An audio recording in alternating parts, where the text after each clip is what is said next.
SASDOவின் பிரதான செய்திகள். தலைப்புச் செய்திகள். அனுராவின் முடிவுகளால் திணறும் ட்ரோ. செம்மணியில் இராணுவ வீரர்களின் தகடு மீட்கப்படலாம். குடும்பமாக சேர்ந்து செய்யும் மோசமான செயல் பெண்களுக்கு ஏற்பட்ட பாதிப்பு. ரணில் எடுத்த கடுமையான முடிவுகள் தொடரும் அனுர தரப்பு. மக்களுக்கு ஏமாற்றம் கொடுத்த அனுர அரசு. அமெரிக்காவில் வானில் இருந்து கொட்டிய டொலர் மழை. தொடர்வன விரிவான செய்திகள். தாயக செய்திகள். கச்சத்தீவு விவகாரம் என்பது ஒவ்வொரு அரசு ஆட்சி ஏற்கும் போதும் பேசப்படுகின்ற முக்கியமான விவகாரமாக காணப்படுகிறது. இந்நிலையில் சர்வதேச சட்டத்தின் பிரகாரம் சட்டபூர்வமாகவே கச்சத்தீவு இலங்கைக்கு கையளிக்கப்பட்டது. எனவே அதனை ஒருபோதும் மீள கையளிக்கப்படுத்த முடியாது என்று கடற்தொழில், நீரியல் மற்றும் கடல் வளங்கள் அமைச்சர் ராமலிங்கம் சந்திரசேகர தெரிவித்துள்ளார். அமைச்சர் சந்திரசேகரின் கச்சத்தீவு பற்றிய கருத்து இந்திய அரசை பொறுத்தவரையில் பெரும் அதிர்வலைகளை ஏற்படுத்தியுள்ளது. செம்மலிந்து இராணுவ உறுப்பினர் ஒருவரின் தகடு ஒன்று கூட மீட்கப்படலாம் என்று தேசிய சுதந்திர முன்னணியின் தலைவர் விமல் வீரவம்ச தெரிவித்துள்ளார். செம்மணி புதைகுழியில் கண்டுபிடிக்கப்பட்ட தொண்டு நிறுவனம் ஒன்று வழங்கிய பாடசாலை பை தொடர்பில் தனது கருத்தினை வெளியிடும் போதே அவர் மேற்கண்டவாறு குறிப்பிட்டுள்ளார். கொழும்பில் நேற்றைய தினம் இடம்பெற்ற சந்திப்பு ஒன்றில் கலந்து கொண்டு அவர் மேலே தெரிவிக்கையில், குறித்த இடத்திலிருந்து பாடசாலை பை கண்டுபிடிக்கப்பட்டது போன்றும் நாளை இராணுவ உறுப்பினரின் தகடு கொண்டு மீட்கப்படலாம். அப்போது இது தொடர்பில் எதனை கூற முடியும் என்று வீரவம்ச கேள்வி எழுப்பியுள்ளார். எனவே இது குறித்து உடனடியான கருத்தை வெளியிடாமல் குறித்த புதைகுழி தோண்டிய பின்னர் கருத்தை கூற முடியும். குறித்த பிரதேசம் போர் இடம்பெற்ற பிரதேசமாகும். எனவே இந்த தரப்பு இதற்கு காரணம் என்பதை இப்போது கூற முடியாது. இந்நிலையில் இலங்கையை பொறுத்தவரை நடந்தவற்றை தோண்டிக் கொண்டிருக்காமல் எதிர்காலத்தில் இவ்வாறான சம்பவங்கள் இடம்பெறாமல் தடுப்பதே முக்கியம். எனினும் இன்று இந்த பிரச்சனையை முன்னிறுத்தி சமூகங்களுக்கு இடையில் குரோதங்களை வளர்க்கும் செயற்பாடை மேற்கொள்ளப்படுகிறது என்று விமல் வீரவம்ச மேலும் சுட்டிக்காட்டியுள்ளார். குருநாகலில் பெண்களை அச்சுறுத்தி குடும்பமாக கொள்ளையில் ஈடுபட்டவர் கைது செய்யப்பட்டுள்ளார். மாகம பகுதியில் மோட்டார் சைக்கிளில் தனியாக செல்லும் பெண்களின் கண்களில் மிளகாய் பொடியை வீசி அவர்களின் தங்க நகைகளை கொள்ளையடித்துள்ளனர். தாய், தந்தை, மகன் ஆகியோர் இந்த கொள்ளை சம்பவங்களில் வந்ததாக போலீசார் தெரிவித்துள்ளனர். வாரியபுல பாதனிய பிரதேசத்தில் வைத்து சந்தேக நபர்கள் கைது செய்யப்பட்டுள்ளார்கள். இதன்போது தப்பியோடிய தந்தை தலகமாப பிரதேசத்தில் வைத்து கைது செய்யப்பட்டுள்ளார்.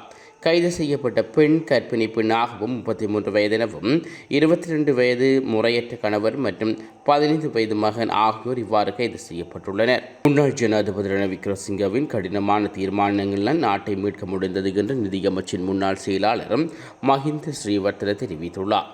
இலங்கையை எதிர்கொண்ட மிக மோசமான பொருளாதார நெருக்கடியிலிருந்து நாட்டை மீட்டெடுக்க முன்னாள் ஜனாதிபதி ரணில் விக்ரமசிங்க எடுத்தது கடினமானதாகவும் தீர்க்கமிக்கதாகவும் தீர்வுகள் குறித்து அவர் புகழாதம் சூடியுள்ளார். இந்த தீர்மானங்களை நாட்டின் தற்போதைய வெற்றிக்கு முக்கிய காரணமாக இருந்ததாக மஹிந்த ஸ்ரீவர்தன தெரிவித்துள்ளார். சிங்கள தொலைக்காட்சி ஒன்றுக்கு வழங்கிய நேர்காணலில் அவர் இதனை தெரிவித்துள்ளார்.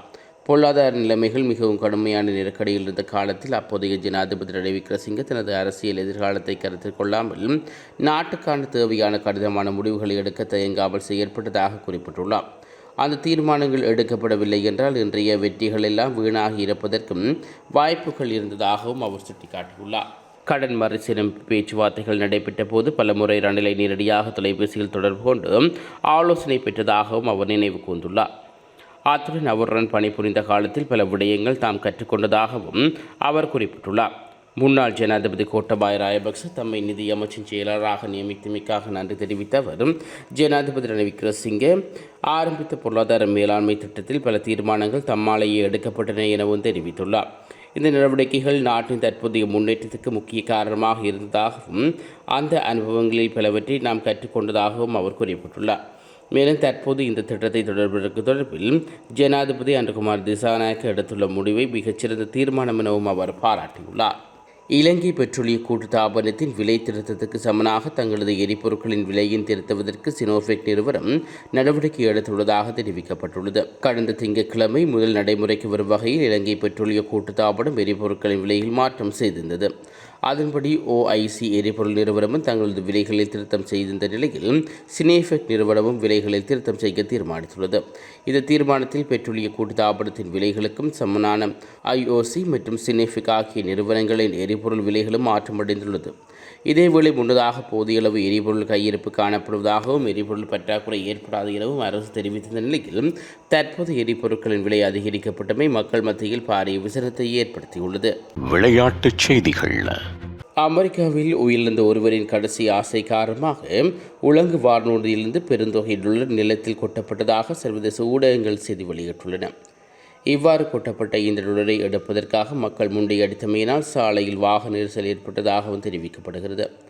இது தொடர்பில் அவர் மேலும் தெரிவிக்கையில், அண்மையில் காலமான உள்ளூர் கால் கழுவு நிறுவன உரிமையாளரான தோமஸ் என்பவரின் கடைசி விருப்பத்தை நிறைவேற்றுவதற்காக இவ்வாறு நடைபெற்றதாக கூறப்படுகிறது. காலமாகிய தோமஸ் என்பவர் உள்ளூர் மக்களிடமிருந்து தான் சம்பாதித்த பணத்தை தான் இறந்த பிறகு திரும்ப அவர்களுக்கு செலுத்த வேண்டும் என கோரிக்கை வைத்ததாகவும் இதையடுத்து அவர் சம்பாதித்த பணம் இவ்வாறு உலங்கு வானூர்ந்து கொட்டப்பட்டதாகவும் தெரிவிக்கப்படுகிறது. மீண்டும் தலைப்புச் செய்திகள். அனுராவின் முடிவுகளால் திணறும் ட்ரோ. செம்மணியில் இராணுவ வீரர்களின் தகடு மீட்கப்படலாம். குடும்பமாக சேர்ந்து செய்யும் மோசமான செயல் பெண்களுக்கு ஏற்பட்ட பாதிப்பு. ரணில் எடுத்த கடுமையான முடிவுகள் தொடரும் அனுர தரப்பு. மக்களுக்கு ஏமாற்றம் கொடுத்த அனுர அரசு. அமெரிக்காவில் வானில் இருந்து கொட்டிய டொலர் மழை.